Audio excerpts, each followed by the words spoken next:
What's up mga kabukid? Dito naman tayo sa ating kabukiran, sa ating palaisdaan, pispan mga kabukid. At tayo nagpapakain na naman.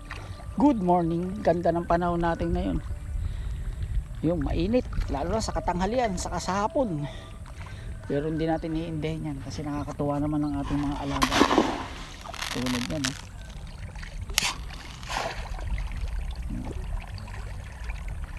Bakas kumain.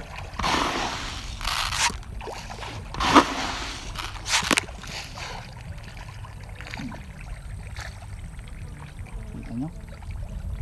Ang tilapia mga kabukid kapag tag-init malakas silang kumain kaysa yung taglamig. Tandaan nyo yan. Kaya pagka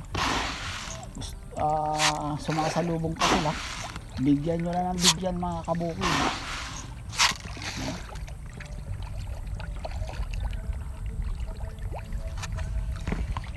Oh, bitin ah.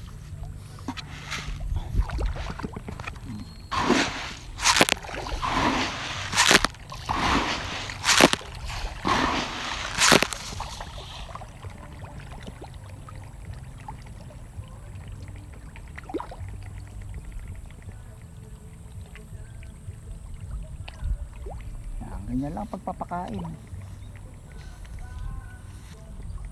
Ito, katulad nito, pag tahimik na sila, hindi na ganong gumagalaw, hindi na ganong maingay sa tubig, medyo busog na sila niyan.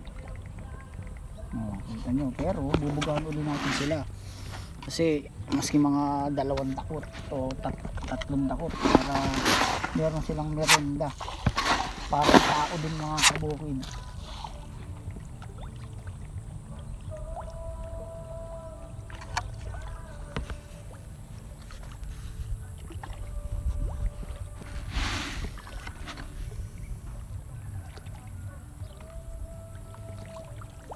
Dami na nating kangkong mga kabukid, may harvestin na naman sila.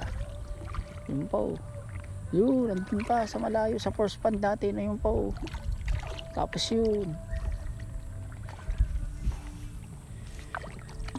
ay, buhay bukid mga kabukid.